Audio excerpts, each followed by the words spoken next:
Oh man, it's time for another episode of No Label Live, the show all about labels and how they can be your biggest adversity or your biggest advantage. The choice is yours. Each week we bring on inspiring guests to share their story about how labels have impacted their life and the work that they do.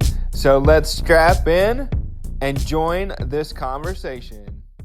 I'm diving into a conversation with my man, Mike Szczesniak, and he is the creator, the founder of the Results Engine.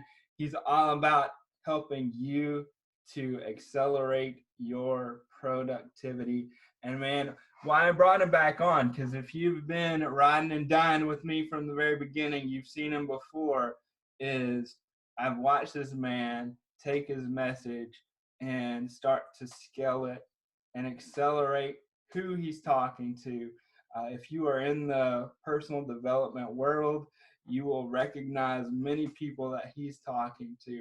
And so I said, let's get him on the show and let's add value for you guys today. So, Mike, what is up, my man? Thanks for having me, bro. I'm excited to be here. Yeah, so let's just dive right in. If people don't know who you are, what you're about, what do you want them to know? Yeah, so I run a high-performance coaching consulting company called the Results Engine. Essentially, we just help sales pros and entrepreneurs scale faster, right? Getting hyper-focused on what drives results and then building some strategies and structure around how do we do more of it without the burnout, right? Because I think so often we think, okay, well, I got to do more to get more, which is often sometimes the case. But when we do more, then that's going to be at the expense of something else, right? And we basically help people facilitate that without being at the expense of something else. So it's been a really interesting journey getting to this point.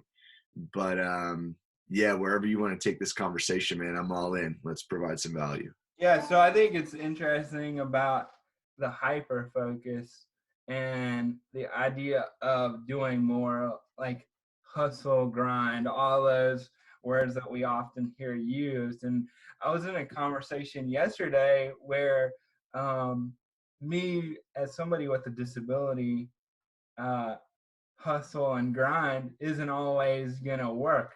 Like, Mhm. oftentimes it's figuring out how to do less but focus on the right things.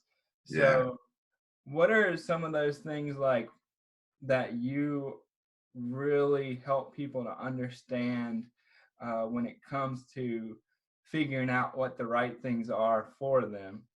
Yeah, dude, it's such a good question. I'm glad that you put it in that light, Nathan, because you're so right. And it's something that I didn't understand early on.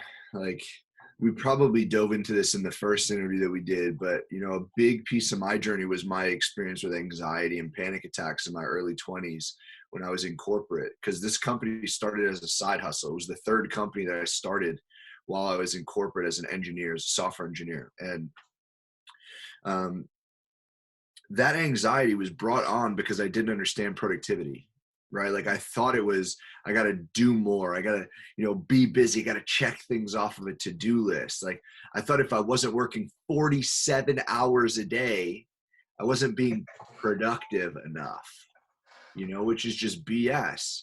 And it set me down a very, very unfortunate path that I'm super grateful for, because it kind of allowed me to realize, hey, you don't understand what the hell this productivity thing means. And it cracked that door open that eventually could get burst through actually at Summit when I met Brendan Burchard. So, but yeah, this idea of doing less to get more is so interesting to me. And it's, I would argue, crucial, as an entrepreneur. I don't know if your audience is typically like entrepreneurial or like, no matter what, the to-do list is a never ending concept, right? Like, especially if you own your own business, like there's always something that you could be doing. And if you say no, well, like, let's sit down and talk, like slide in my DMs and I'll help you figure it out. Like there's always something that you could be doing to propel your growth. Then it comes down to, okay, cool. Well, how do we build a healthy mindset around what we actually want to create and understanding what it takes to get there? Because dude, I mean, you probably met me at the tail end of this, but like I was that grind, hustle, grind. Like I'm working harder than you do. And I still am. I just don't put it on Instagram as much anymore, but for me, I had to really build a healthy mindset around like, well, what do I actually want? Right. Yeah. And now I'm ranting, but like all of this is important context. Here's what I would say to answer your question very, very simply. There's a book called by Brian Tracy called Eat the Frog. Yeah. And amazing, just full, every chapter is like a different strategy, a different productivity tip, trick, hack, whatever word we want to use. All of them are incredible. There are a couple that I use fairly consistently, and one that is my absolute favorite that I use with almost every client. And it's something called that he calls the law of three. Very simply, what it means is basically 90% of your results come from 30% of your actions, right? Mm-hmm. So by that point, if we can assume a perfectly simplistic world, everything else out of that 30% should either be eliminated or delegated. Right. Yeah. And if we were to go and list out everything we need to do in our business, things that if we don't do, they don't get done and the business falls apart. There's usually like 7 to 10 items on that list for every single person. 3 of the items on that list actually will yield 90% of your results. Everything else needs to be either eliminated or delegated. So go through that list, write them all down, and then we use one question to filter it. If I could only do one thing on this list that I would have the biggest impact and the most results for my business, what would it be? Right? And we circle it. Then we ask that same question again. If I can only do one more, most results, biggest impact, what would it be? Circle that one. And then finally, if I can only do one final thing on this list that would have the most results and the biggest impact, what would it be? And those are the 3 that we actually need to be spending all of our time doing. Right? Everything else needs to be either eliminated or delegated, which I know I said before, but I say it again to really drive this home. And let's be real, like there will be times where we might not be able to afford to do it, but at least we can look at this as the lens to look at things through, where we're like, okay, these are the things that are really, really worthy of my time. And that's where I need to be spending most of my time. Right? Because you and I both know, bro, like the whole I don't have time, it's the biggest lie that we tell ourselves. And what it really means is it's not worth our time, which is completely okay. Yeah. But that change in terminology is very, very powerful. So when we use something like this, we could be like, okay, well, now the question becomes what's worthy of my time? We already have the clarity of what the target is, and we could start to reverse engineer what's worthy of our time to get there. Because we got the cliche, bro, like you, me, Oprah, we all have 24 hours. Like, why is Oprah there? She used her time effectively. She realized, and that's something I say too, and I'd be curious your thoughts on this, but I say that about all the people that we look up to, the people that we think are famous. What they really figured out is they figured out what they wanted. Like they were able to ask themselves, what do I actually want? And they put all their time and energy towards going out and making that happen. I think that's one of the questions that we think about, but we never actually sit and ask ourselves, what do I want? And develop a plan around that. Right now, for me, one of the things that I'm really focused on is the idea that your relationship with the word no is robbing you of your voice. Like, because most of the time we don't know how to say no. And so we let other people decide who we are and what we do in the world. That's interesting. And you could probably flip it the other way too, of like when you ask for something and people say no, if you don't have the persistence to keep going because all you need is that one yes. Yeah. It's a versatile concept. That's interesting, bro. I love that. Yeah. What have you noticed? Because so you do the productivity coaching and you've just started, I think you're on episode 50 of your podcast? Yeah, I think it was live this morning. Yeah, I think it's episode 50. So what have you learned in your journey of doing the podcast and connecting to some of the most the highest performers that I know? What are you learning? dude, it's so cool. You see so many like common threads, and I ran a show before this, like way back in the day. And probably like right around the time that we first met, I like was just about to launch the show, because I think we met at the first Summit of Greatness, right? I was at the second one. Okay, so second one. Yeah. Yeah, so I had just launched the show. That was like the big change for me between 1 and 2. Okay. And for that podcast, it was called Learn, Grow, Earn. And I did like 200 uploads, had like over 10,000 downloads on the show. It was like really, really cool. But that was like my intro to podcasting, I guess. So I'd been around that space. So from a perspective of growing the show, like that wasn't too foreign. But I don't want to say caliber, because the people I connected with on that show were freaking incredible. I met some badass people. But I guess like in terms of like social recognition, maybe like audience size, like the level of reach, maybe would be a fair way to put it, has like radically changed. All of a sudden it's the people that we've been learning from on Instagram all these years, or like seeing speak at events like Summit or Thrive or any of these other big conferences. And man, it's so cool to see how many commonalities there are. And I think for me, the biggest thing, which speaks very much to what you were saying of this vision, is one lesson that always stuck out to me when I was chatting with Tim Story. He kept using this same metaphor, which is, I just washed the dishes. Yeah. And what he meant was, I kind of like be where your feet are. And I just focused on what I was doing, and I did it so damn well that new opportunities presented itself to me. And this kind of be where your feet are concept like has seemed to ring true in a large majority of the interviews, which is cool. But I think it just validates a lot of like what we're learning. And, I think maybe the inner skeptic is like, oh, well, that's so straightforward. They're like keeping the secrets from us when they're on stage and they're just saying the same things. But it's because that's all it took. Like it took that paired with massively hard work and sickening work ethic. And people want that magic pill. So I think it'd be those two things. Like at the end of the day, it's just hard work that gets there. And as long as you can be where your feet are, focus on the task at hand, when you have that clarity, as you mentioned, that concerted effort in the same direction, that's where we really break through. So it's been cool. Where are your feet right now? Yeah. So for me, my feet are very much in the podcast and growing this brand of the results engine, and it's been, for me, it's like all of these, it seems like there are a couple different things moving, but they're all in this same umbrella, which is like scale the impact of talking about high performance and productivity, because I know what it's like to not understand it and not have those vehicles. And the podcast is a massive vehicle for me right now to just really scale that impact.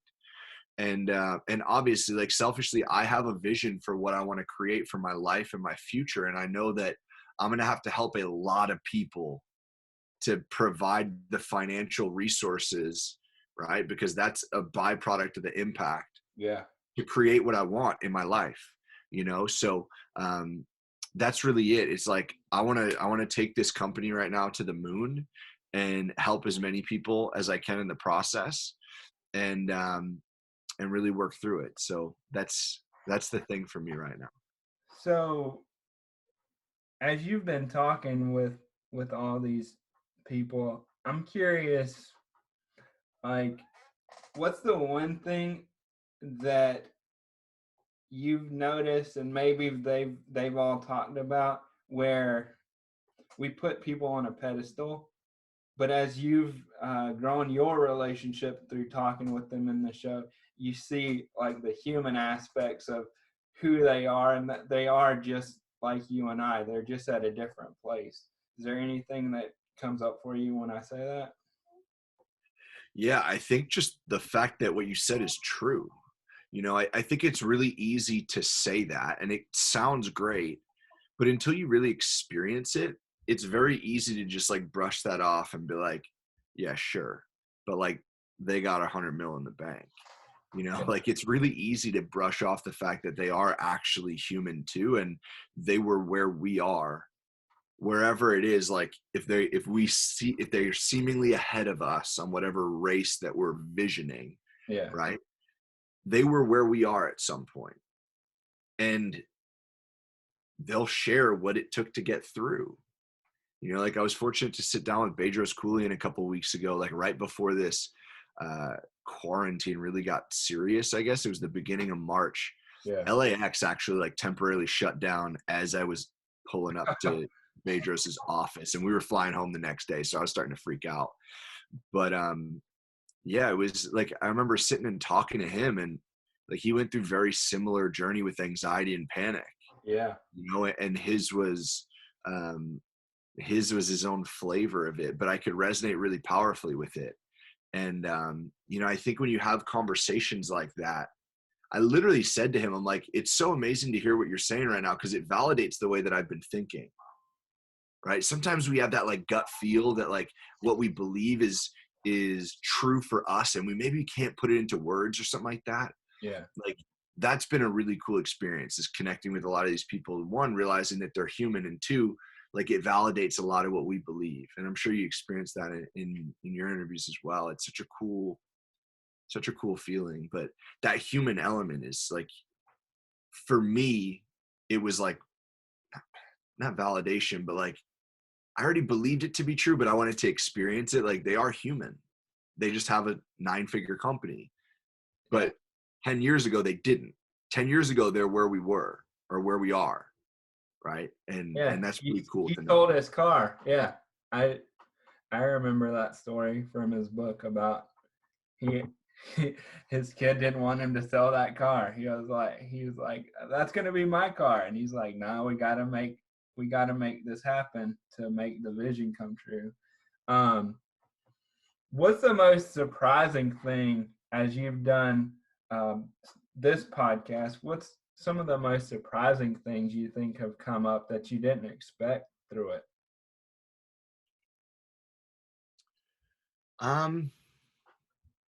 I think it would be that I expected you to ask this question as we've been going through this conversation. So like I was like not struggling, but I was like really trying to be present and kick that to the curb, but I was thinking about it a little bit. And I think the only thing is really that I'm not that surprised by a lot of the conversations. Maybe I was surprised by like how fluidly they went, and like just from like a personal, like I'm proud of myself type of moment. But in terms of the content, I think it would just be that I'm not that surprised by anything that we talked about. And mainly that's in this perspective of like, there's no complex solution to a lot of these things. Like it really boils down to knowing what you want and being absolutely relentless in terms of your work ethic and being willing to find the solutions. All right, say it again. They need to hear it again. You got to know what you want. You got to be relentless in terms of your work ethic. Put in that work when other people aren't willing to. And being relentless in terms of searching for the solutions, even when they aren't seemingly apparent. That's really it, man. There's a great Tony Robbins video. It's not about having the resources, it's about having the resourcefulness. And I think that comes right next to, not even behind, like right next to your willingness to show up and work when other people aren't willing to. But yeah, I mean, that's really it. It's like consistent hard work. It's almost every single conversation I've had about it. It's like, there's no magic pill. We just wish it was like the Matrix and we could take a pill and it'd be that easy. Of course. Right? Of course. Man, so what's something that as you go through this, because you're on a podcast tour right now, I don't know where we're at on the tour, but what's something you wish people would ask you that they don't?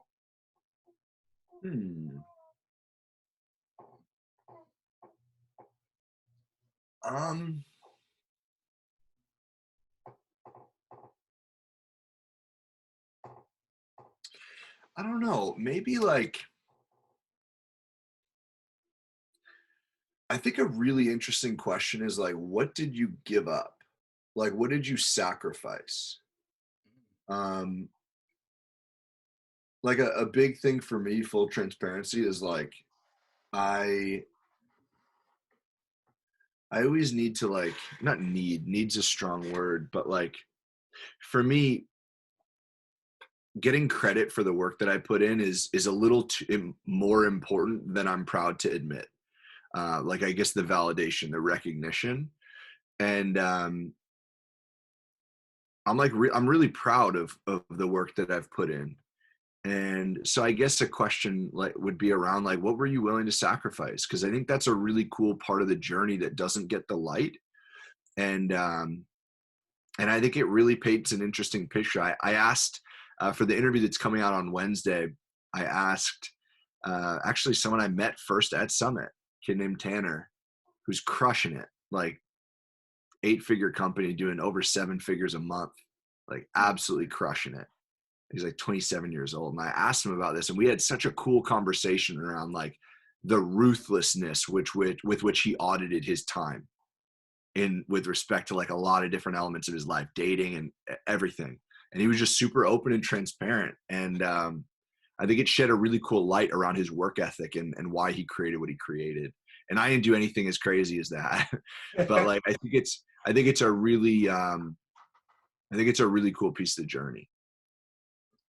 So what what's the like if are you saying that the need for validation is the something that you started to like be really cognizant of, and is that something that you've learned to let go of, or what's the thing that the top thing you think you sacrifice the most to get where you're at right now?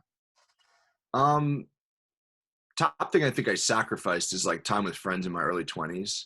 You know, I was like living in Manhattan, making a boatload of money, still in corporate, like way more than I probably deserved, to be fair. And like I just said no to my friends so many times that they would stop hitting me up on the weekends to like even waste their time to try and hit me up, because frankly it became to the point where it felt like a waste of time for them to hit me up. Yeah. Um and that was a choice I made, and I'm grateful for it. But like, you know, that was the big thing for me is like it became rare that I would go hang out with my friends in my early 20s because I was working all the time. You know, I sold 40 to 60 hours of my week to my company that I worked for, and every waking hour outside of that, you know, like the 5 to 7 a.m. and 7 to 11 p.m. every single day was working on me and my business. So that was probably the biggest thing that I sacrificed, I guess. Um, as for the validation piece, it's something I've become very, very aware of the last like, I don't know, probably 2 years as I've really dove into a lot of like the deeper, like inner work. Mm-hmm. Still working on letting go of it for sure. Like it's still, like I mentioned when I brought it up, like it's more important to me than I'm proud to admit. Um, but you know, I think it also like there's definitely like a competitive like driving force perspective. Um, but yeah, I'm definitely got some work to do in that area in terms of like letting go of it. um so here are a couple of my favorite questions that I ask people that I work with. And I think that it kind of meshes right alongside what we're talking about right now. And it'd be, if you were to close your eyes and imagine, like when you ultimately feel like you are heard and you're seen for the powerful human that you are, and you like people know who you know who you are, and you're just unapologetically, relentlessly sharing your voice and your mission with the world. What does it look like to be heard for you?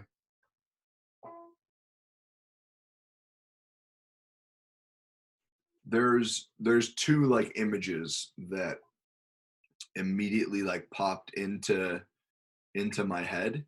And one is like, when I'm speaking at an event or like I'm on stage sharing a message that I can help people with. And then two would be, for whatever reason, it's like in the grass. Not saying it is at Summit, but like, that grass, like everyone's outside for that like party, the welcome party, Yeah. like being in a group of people like that. And like, everyone's going back and forth having conversation. Like when it's my opportunity to share part of that conversation and like just being a part of that. Those are the two things that immediately popped into my head. But what do you think it is about, because I know very well the grass, what do you think it is about that space that makes that important for you? It's important for me as well, by the way, and I'll share yeah, once you share why it's important for you. yeah. Um, so for me, I think like it's community is really important to me. And maybe this is the tie to the grass in particular, because like the community at Summit is awesome. But just like having genuine conversation, like frankly, like I'm in the work that I'm in because I love people. Like I love connecting with people. I love supporting people, and having great conversation like physically makes me feel better. It really, really does. That was actually the moment when I realized that I wasn't an introvert. I just didn't understand what introversion meant, but that's a whole different story. But I think that community element is probably what ties it to that like grass area, because you just have so many great conversations at that party. Yeah. But yeah, probably something around that. I like that idea about the introvert, because I think I would say I had a similar experience around that, like the idea that like introvert, extrovert, I think we're all of it, right? We're just, depending on where we are, we're on the spectrum, one end or the other, and it can change. But I think for me, being in the field, like my my first vision of that was before, like it was when out in the field we had the food trucks, and I was sitting underneath the tree, and the very first person I talked to was Heather, my friend Heather, and the idea that people actually wanted to get to know me for me, and it wasn't about what I could do for them. It wasn't about the money that I was making or being part of a nonprofit, but it was just people wanted to actually just be there and get to know you for you and see how we could support each other in creating things. Um, so I can relate to that moment really, really well. It means a lot to me as well. I love it. Yeah, I mean the people are just special at that community. It's that event rather. Like there are so many events out there, and Summit is one of two different events that I'll typically go to. Maybe not every year. I think I actually have to miss it this year because I had 3 friends that were supposed to get married on different weekends during this quarantine so far. Yeah. Most of them rescheduled to 2021, but one of the couples rescheduled to the weekend of Summit. So I'm going to miss it this year, unfortunately. But it's special to be around those types of people, because most other events, it's like, what can I get out of this? Which is, by the way, like that's completely fine to think that way. Like we should be very intentional with what we like want to like invest our time, energy, and financial resources into. But when that's the only focal point, it's very, very different. And the people at Summit are different for sure. Yeah. And so, speaking of community, you are growing your own community. Um, Doing my best. Yeah. Trying. yeah, no, right? Like, talk about comparison, because I'm doing the same thing. I'm like, oh man, I'm a part of all these great communities already. How can I create Yeah. something that lives up to this? But who's that person that you feel like when you think of your community? Who is that for? Yeah. So for us, like high performance is something that frankly we all need, right? Like, Mm-hmm. let me take a step back and give the definition, because this was a branding nightmare for me. I always just assume that people get it, and it's such like a universal term that it could be really like anything. Mm-hmm. Um, when I say high performance, I simply mean succeeding beyond standard norms consistently over the long term while maintaining positive well-being and positive relationships, right? So for example, when I first started, I was like really just started getting into powerlifting. So a lot of my Instagram content was like my prep leading into my first competition, because I'm like, well, cool. Everyone says you need to post on Instagram all the time. Well, most of my life revolved around the gym at that point, because Yeah. I was still working in corporate. I'm like, cool, I'll just put that, because I love the ties and the parallels between fitness and business, especially powerlifting. Like I freaking love it. But then everyone's like, cool, high performance, got it, fitness coach. Fitness. Yeah. Nope. Didn't help that most of my network was from the fitness industry, etc. So, especially, I don't know if you remember my buddy Max from Max Yeah. Weber from Mm-hmm. Summit. So like we were everywhere together, and he's like this big fitness guy, had like a big fitness Instagram account, etc. So like people just assumed that I was. Yeah. Um, and it's a lot more broad than that, right? Like most of my clients come to me because they're like, okay, I want to make more money and I want to have a bigger impact. And we do those things, but then they're blown away when the transformation happens in the life stuff, Yeah. right? Which is so, so, so cool. So very, very versatile. Now, with respect to the group, what I really wanted to do is build community around the podcast.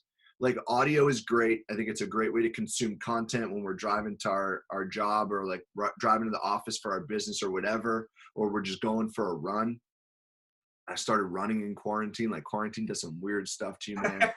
I'm a power lifter. Like anything north of like 5 reps is cardio for me. Yeah. Um, but it's a great vehicle to consume content from. But I really wanted to build community around it. We've talked a lot about how important that is, and I feel like that's where the real transformation happens. And I'm grateful for what's happening in the world right now, because it raised the necessity, a high performance habit, it raised the necessity that I had to do this faster, because people needed resources, they needed community, and I wanted to create this container where they could share it. So who's it for?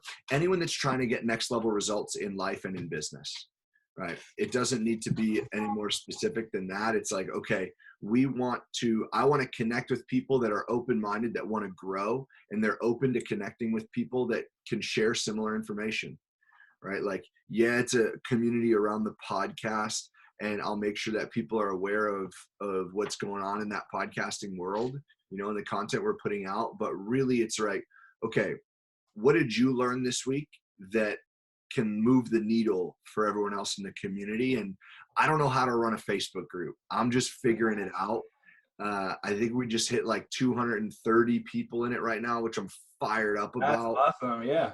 But yeah, just trying to do that. So like people who are growth minded and want to level up their results in whatever that looks like for them. They're big on personal development, and they're trying to just take it to that next level. Awesome. Yeah. Growing community is interesting, because I think we all have an idea of what we want, and then we get in and we start doing it, and we're like, okay, pivot.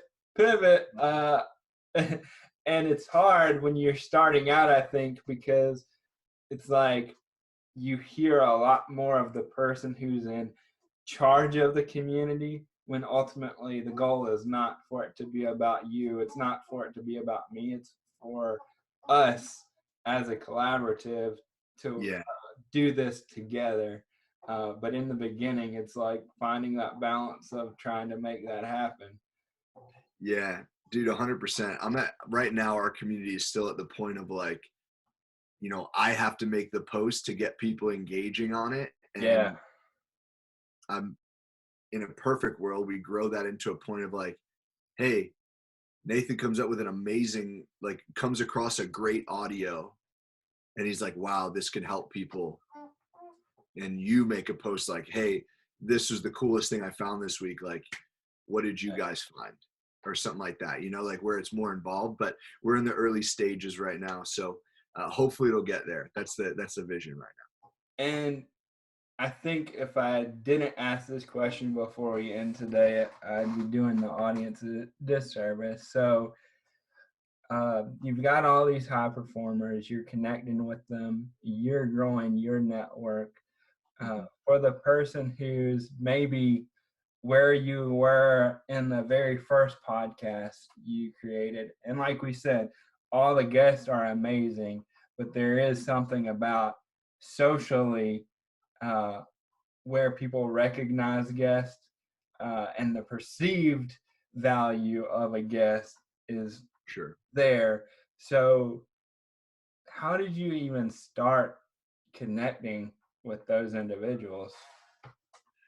Yeah, I think it's been a long time coming. Like I've spent a lot of time and energy and hell, financial resources as well, like growing and nurturing my network. And when I say the financial resources, like investing in going to the events, investing in the masterminds to get around the people that are where I want to be, and even when I feel like a freaking minnow in a massive pond, like I'm in that community and I get the opportunity to learn from and build relationships with these people. And having done that over the last, like high ticket masterminds, the last like 2 years, but going to the events the last like 5 to 7, and really just like adding value to people, it's allowed me to build my network in a way that I'm like really, really proud of and build really cool relationships with people. From there, it was just having the audacity to DM and invite people on the show. Like that's really, it wasn't more complex than it is. Like 100% of my guests have come from social media DMs, Facebook, Instagram, and LinkedIn. 100% of them. Like very few of them I had personal relationships with before. And like the level of access that we have in this world is wild, absolutely wild. And I think we just overthink it and overcomplicate it. Sure, the fact that I invested in my network so much over the last couple of years it helped for sure. Mm-hmm. But at the end of the day, oftentimes it was still a cold DM, and I found someone who had the structure, and I invested to get into their vicinity and learn from them. They gave me the system that I believed in, I had the confidence in, so that I could execute, and I just went to work. And before we even launched the show, we had like 40 interviews locked in, and I guess you'd argue like 20 plus of them were like the celebrity level entrepreneurs, like that have this celebrity brand. So really it just came down to, again, like there's no magic pill, just doing the hard work. In this case, the hard work was having the audacity to reach out, and I just invested in the knowledge to understand what that outreach looked like. Yeah, I think the interesting thing is even the point in where, technology, we had so much access before, and now with quarantine, like I think we even have a higher level of increased access because we have limited stuff of what we can go and do. Exactly. I mean, like I think the level of access is kind of the same. The responsiveness has just gone way up, because like the people that we would want to connect with are usually like, yeah, sure, they're still busy, but they're not on like 3 flights a day anymore. Yeah. Like they're at home. And it gives us the opportunity, like hell, one of the masterminds I'm a part of, a guest speaker that we had in it, like my buddy almost didn't reach out to him, and they're very close. He almost didn't reach out to him. And luckily his wife was like, dude, if he would ever have time, because it was very last minute. And she was like, dude, if he would ever have time, it's right now. And then we had an amazing call with him, and Yeah. It's cool. It's a really good point that you brought up. So I asked you about no labels before.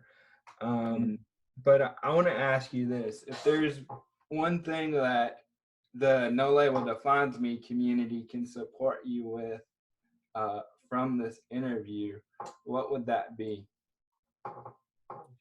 Man, I think it's just the podcast. Like if anyone listening has resonated or vibed with anything that we've talked about, it would mean the world if you would head over and just check out the show. It's just called The Results Engine. It's frankly like it's one of my biggest focuses in 2020 is like growing the impact of that show. So if any of this content vibe with you, wherever you're listening to this, type in the Results Engine podcast and just check out a couple of the interviews, a couple of the solo episodes.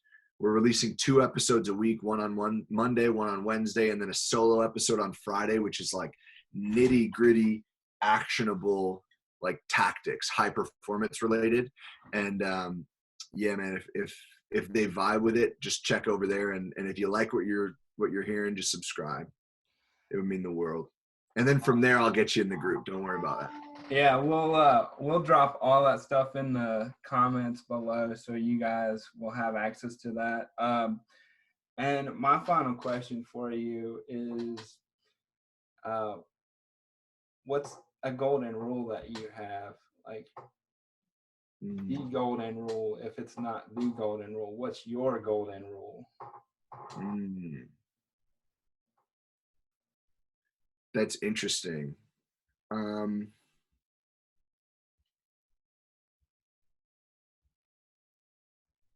The fact that I'm hesitating means that I have a lot of inner work to do about this. But what I'll give you is this. My number one life pillar is impact over income. And I didn't really I kind of always heard that, right? Like, you know, you want to make more money, help more people, solve a bigger problem. But I can never really put it into words until I read a book by Bob Berg and John David Mann called The Go-Giver. And it's an incredibly short read, like really, really good book. Kind of like a parable, right? Like powerful business practices delivered through a fictional story. And what they said is your income will always be directly proportional to the number of lives you touch in a positive way. And for me, that rung true, like so powerfully. My uncle sent me that book early on in my journey, and I'm forever grateful because it changed the game for me. So that would be like the life pillar. And I guess if we were to abstract a rule out of that, like, dude, there's so many ways to make money, but if it's not, I'm shooting from the hip here, so don't quote me forever on this, but like if it's not in alignment with that kind of service, it's probably not worth it, you know. And I think that kind of rings true from like walking away from that very healthy 6-figure salary in corporate to kind of jump off the cliff and figure out how to build that parachute as I'm building the business and all that sort of stuff, just kind of in pursuit of that impact. So that would be it. But I got some work to do on that. That's very apparent to me right now. All right, well, dude, thanks so much for taking the time to sit down with us. And if you guys had any kind of revelation, you are like, take something from this, make sure and share the interview with your friends. Make sure and head out, support the podcast. And with that, we'll see you next week. I hope you enjoyed this episode of No Label Live. If you did, share it with a friend and tag me. Let me know your thoughts about the episode. Connect with me on Facebook and Instagram at The Loneliness Coach. You can also become a member of the No Label fam by joining our Facebook community. Let a friend know that they are more than a label. They matter, and they are one step away from their success. Remember, my friends, be patient, be diligent, and never quit.